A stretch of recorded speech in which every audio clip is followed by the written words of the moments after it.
Assalamualaikum warahmatullahi wabarakatuh. Waalaikumsalam warahmatullahi wabarakatuh. Selamat siang teman-teman. Siang, Kak. Apa kabarnya hari ini? Baik.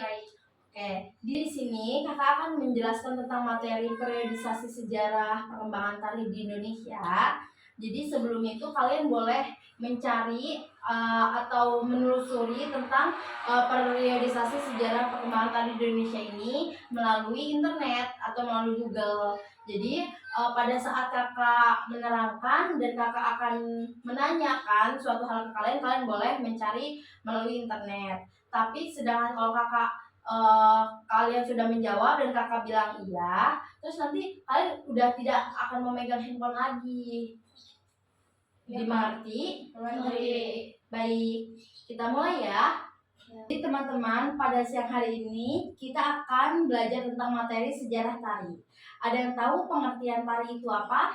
Boleh kalian searching di Google. Dalam waktu 1 menit ya teman-teman.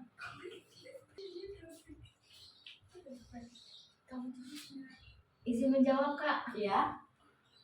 Pengertian seni tari yaitu gerak badan secara berirama yang dilakukan di tempat serta waktu tertentu buat keperluan pergaulan, mengungkapkan perasaan, maksud, serta dan pikiran. Benar, itu bisa termasuk juga. Ada lagi jawaban menurut pendapat masing-masing saja.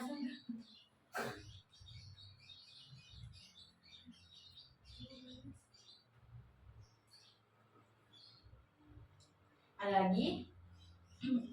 Yang jawab? Udah tadi terus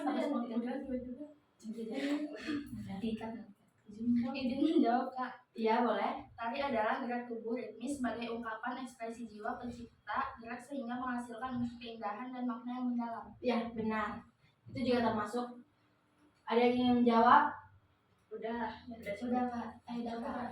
Jadi, tari adalah ekspresi jiwa manusia yang dituangkan dalam gerak tubuh yang indah dan ritmis. Ritmis itu adalah yang sesuai dengan alunan musiknya. Jadi teman-teman, di sini kita akan mempelajari tentang materi sejarah tari di Indonesia. Jadi periodisasi sejarah perkembangan tari di Indonesia, ada yang tahu? Sebelum ke perkembangan tarinya dulu, kita periodisasi sejarah perkembangan di Indonesia dulu. Ada yang tahu apa saja? Seperti zaman prasejarah, Ya, zaman Hindu-Buddha, ya. Ada lagi? zaman Islam, kolonial, zaman kemerdekaan, sama zaman pasca kemerdekaan. Ya, benar. Jadi perkembangan tari di Indonesia itu berdasarkan periodisasinya itu yang pertama ada zaman prasejarah, yang kedua ada zaman Hindu-Buddha, yang ketiga ada zaman Islam, keempat zaman kolonial, kelima ada zaman kemerdekaan, dan keenam ada zaman pasca kemerdekaan. Pasca kemerdekaan ada yang tahu apa? Pasca kemerdekaan itu setelah kemerdekaan. Kita di sini akan membahas tentang materi zaman prasejarah. Zaman prasejarah ini zaman yang paling awal banget ya teman-teman. Prasejarah itu dimulai dari zaman batu berakhir di zaman logam. Gerak tari di zaman batu diperkirakan cenderung sangat sederhana, yakni berupa hentak-hentakan kaki sebagai ungkapan emosi. Pada era ini tarian tercipta dengan menggunakan gerakan tangan dan kaki yang sangat sederhana. Jadi pada zaman ini tuh kita belum tahu kebenarannya karena tidak ada alat dokumentasi seperti foto atau video pada zaman itu. Lanjut ke zaman logam, erat kaitannya dengan tari adalah ditemukannya alat musiknya. Alat musiknya itu yang bernama nekara atau gendang. Gendang bedanya itu di sini gendangnya itu terbuat dari perunggu nih contohnya nih teman-teman. Oh iya. Tapi dari perunggu, beda sama yang gendang sekarang. Ketemu tari itu karena di ininya nih di gambar nekaranya itu terdapat sebuah manusia atau orang yang sedang nari. Jadi ada gambar-gambarnya. Jadi makanya disebut dengan berkaitan dengan musik nekara ini. Terus musik nekara ini digunakan sebagai pengiring tarian, memiliki fungsi sebagai ritual yang bersifat magis, mistis, dan sakral seperti untuk penyembuhan orang sakit, permohonan hujan, dan lain-lain. Mungkin zaman sekarang juga masih ada sih yang kayak gini, cuman mungkin di daerah tertentu saja.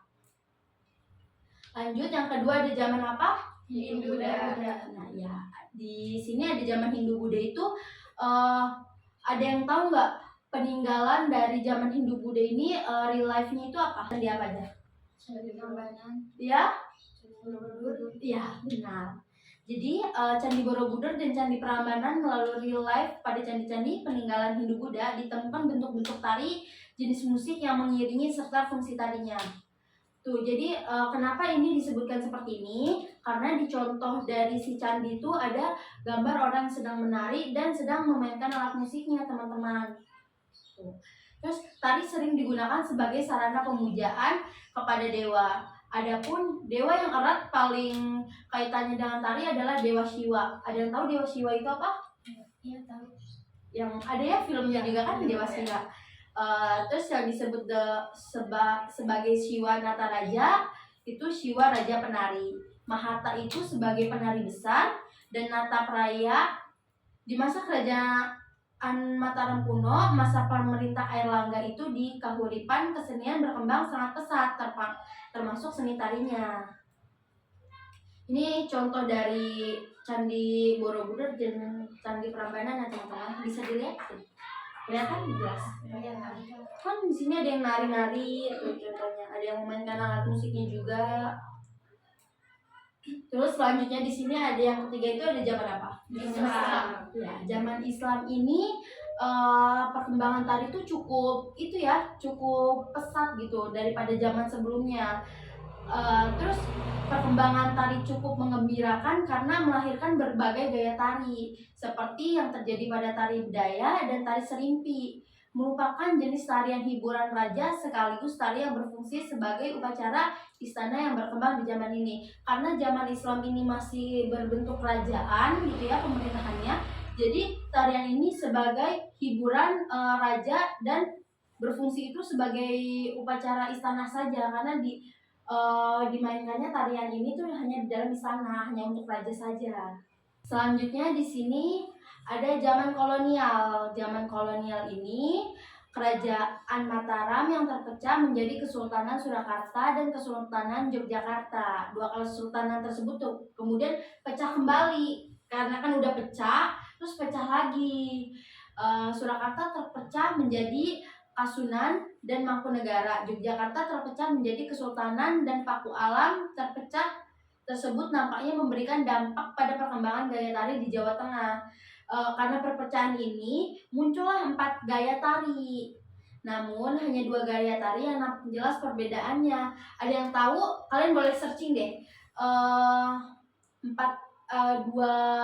gaya tari pada zaman kolonial ini.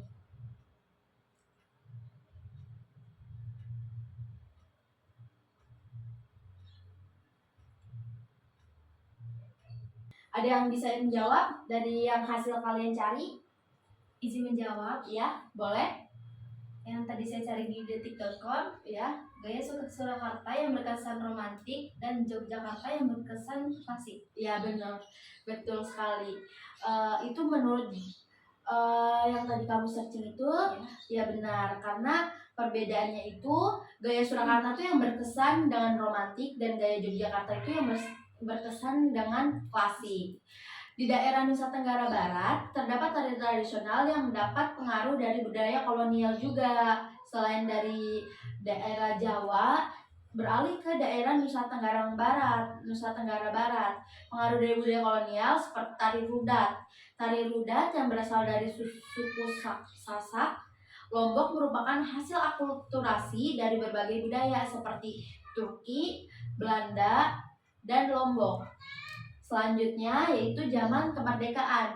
Zaman kemerdekaan ini zaman yang udah mulai pesat ya daripada zaman-zaman sebelumnya. Ini udah perkembangannya tuh emang udah benar-benar lumayan drastis gitu guys. Perkembangan tari di zaman kemerdekaan itu tidak lepas dari semangat juang para senimannya seperti tari remo. Di era ini tari-tari istana pada awalnya hanya dapat dinikmati oleh kaum bangsawan, mulai disebarluaskan keluar lingkungan istana. Karena disebarluaskan ke istana, banyak seniman yang mulai berkreasi untuk menciptakan karya tari sebagai identitas budaya bangsa. Karena yang tadinya hanya di istana saja, tarian-tarian yang dipertunjukkannya mulai ke luar istana, karena di luar istana itu banyak sekali seniman-seniman yang muncul, terus mulai berkreasi untuk menciptakan eh, karya tari sebagai identitas budaya bangsa. Jadi tidak pakam hanya unsur adatnya itu, udah bebas gitu guys. Selanjutnya yang terakhir ada zaman apa? Pasca kemerdekaan. Ya, di era pasca kemerdekaan ini mulai hadir sekolah-sekolah khusus seni seperti Akademi Seni Tari Indonesia, ASTI. Selanjutnya itu ada Institut Kesenian Jakarta, IKJ, dan lain sebagainya yang melahirkan penata tari sehingga memperkaya khazanah seni tari di Indonesia. Salah satu penata tari yang turut memberikan warna dalam perkembangan tari di era pasca kemerdekaan adalah Tom Ibnur. Tom Ibnur ini karya-karya tari yang ia ciptakan itu berpijak pada tari Sumatera Barat dan Melayu. Ada yang tahu tari dari Sumatera Barat dan Melayu itu yang mungkin kalian tahu? Zapin. Iya benar. Zapin Melayu ya yang kita kenal itu biasanya kan itu ada di acara-acara seperti Agustusan, acara itu kan mungkin karena tariannya mudah dihafal. Terus hingga saat ini banyak penata tari yang terus mengembangkan tari Zapin, salah satunya tari Zapin tepian yang diciptakan oleh penata tari Suryani. Oke baik teman-teman, tadi yang udah kakak jelaskan dari materi periodisasi perkembangan tari di Indonesia dari zaman prasejarah sampai zaman pasca kemerdekaan, apakah kalian paham atau tidak? Paham. Baik, kalau paham, kalian akan hanya menyimpulkan saja dari zaman prasejarah. Nanti kalian akan dibagikan tugas yang siapa yang mau zaman prasejarah? Aku. Kalau zaman Hindu Buddha, zaman Islam, zaman kolonial, zaman kemerdekaan, kamu 2 ya boleh. Yang terakhir ada zaman pasca kemerdekaan, berarti kamu ya. Oke baik, dari zaman prasejarah, Hindu Buddha, zaman Islam. Mau pindah atau mau tetap di sini? Pindah. Dimulai dari zaman prasejarah. Tadi kan kakak sudah memaparkan materi tentang zaman prasejarah ya. Jadi apa yang kamu ambil dan intinya saja dan kamu akan tuangkan di sini. Seperti yang tadi saya pahamin materinya, Ya, zaman prasejarah itu dimulai dari batu berakhir di zaman logam. ya, benar. Pada zaman batu, gerakan tarinya itu sangat sederhana, berupa hentak-hentakan kaki dan gerakan tangan yang sangat sederhana. Berlanjut ke zaman logam, ditemukan alat musik nekara. Alat nekara ini seperti gendangan yang terbuat dari perunggu. Ditemukannya alat musik tersebut tergambar orang yang sedang menari Dan bermain alat musik ya. Ya. Jadi zaman prasejarah itu teman-teman yang udah benar tadi yang udah dijelaskan oleh Nanda. Jadi zaman prasejarah itu dimulainya dari zaman batu sampai zaman logam, benar. Terus karena ditemukannya juga alat yaitu berupa nekara yang di zaman logam. ya, yang terbuat dari perunggu. Oke, selanjutnya itu ada zaman Hindu Buddha. Candi Hindu Buddha yang udah saya pahamin materinya di zaman Hindu Buddha adalah Candi Borobudur dan Candi Prambanan itu peninggalan Hindu Buddha. Ya. Ditemukan bentuk-bentuk tari jenis musik pengiring serta fungsi tarinya. Ya, karena ada juga si contoh dari itu si candinya itu dari Candi Prambanan dan Candi Borobudur itu tergambar, ada gambarnya gitu, gambar seseorang sedang menari dan memainkan alat musiknya. Selanjutnya itu ada zaman Islam. Zaman Islam pada zaman ini perkembangan dari tari cukup mengembirakan karena melahirkan berbagai gaya tari contohnya seperti tari bedaya dan tari serimpi. Iya. Merupakan jenis tari hiburan untuk raja. Ya, benar. Karena di zaman Islam ini tadi kan udah cukup pesat juga kan. Jadi walaupun cukup pesat tapi tarian ini itu hanya sebagai hiburan raja saja. Terus sekaligus tari yang berfungsi sebagai upacara istana yang berkembang di zaman ini. Selanjutnya itu ada zaman kolonial. Sudah saya pahami, karena perpecahan kerajaan muncul 4 gaya tari, namun hanya 2 gaya tari yang nampak jelas perbedaannya, yaitu gaya Surakarta yang berkesan romantik dan gaya Yogyakarta yang berkesan klasik. Di daerah NTB terdapat tari tradisional yang mendapat pengaruh dari budaya kolonial seperti tari rudat.